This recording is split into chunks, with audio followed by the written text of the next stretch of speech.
یتیموں کے والی تمہاری یتیمہ مدینے کی گلیوں میں بے آسرا ہے۔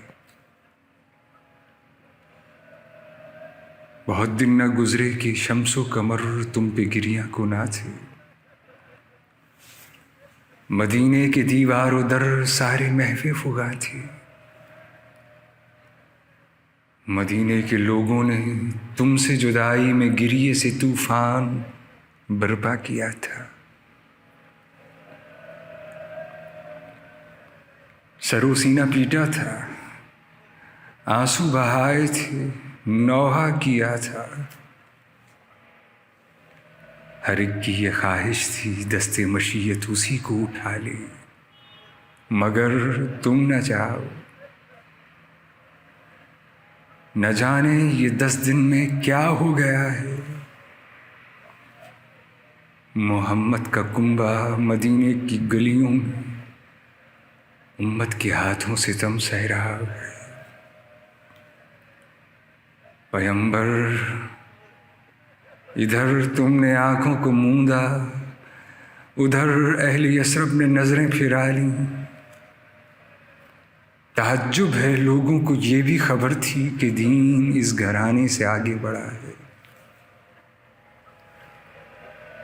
مدینے کی والی تمہیں کچھ خبر ہے کہ جس در پہ تم آیتیں پڑھ کے آتے وہاں پر یہ امت ستم ڈھا رہی تھی۔ ادھر سوختہ تیرہ بختوں نجاست کے پتلوں کا لشکر طہارت کے در کو جلانے کو پہنچا۔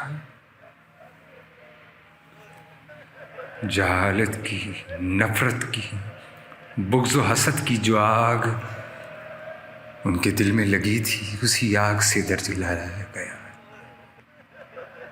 اسی آگ سے در جلایا گیا تھا۔ میرے ہاتھ ٹوٹے کہ میں لکھ رہا ہوں، مگر سچ یہی ہے کہ دست ستم، تازیانے، تماچے تمہاری چہیتی کے بازوئے نازک پہ سیاہ نیل پڑنے اور ایک آہ دل سوز میں کچھ تعلق بنا تھا۔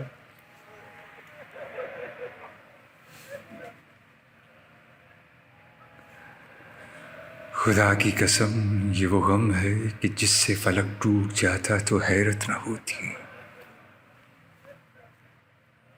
تمہارا جگر سوختہ، خستہ دل بے سہارا وسیع، رسیوں میں بندھا دیکھتا تھا یہ منظر، مگر اس کو ڈر تھا تو ایک بد دعا کا کہ جو اہل طائف پہ گرنے سے روکے گئے تھے، کہیں وہ پہاڑ اہل یثرب پہ ٹوٹے تو قرآن و دین کچھ بھی باقی نہ ہوگا۔ تمہیں کیا بتاؤں، تمہاری یتیمہ سوالی بنی تھی، تمہاری ہی مسجد میں ممبر پہ بیٹھے ظلوم و جہول ایسے جن کو طہارت کی بھی کچھ خبر ہی نہیں تھی، وہ آج اس شریعت کے وارث بنے تھے اور اس پاک بی بی کے حق کی وراثت کا بطلان کر کے شریعت میں تحریف کو اپنا حق جانتے تھے۔ مدینے کی گلیوں، بھلا کچھ تو بولو، فلک کیوں نہ ٹوٹا، زمین کیوں نہ لرزی، علی نے گلے احمدی کو چھپایا، زمین کو برابر کیا اور اب تک ذرا اس کے آثار باقی نہیں ہیں۔ کوئی تو بتاؤ کہاں جا کے رو، کہاں سر کو پٹخو، محمد کی بیٹی کی تربت بھی پنہا،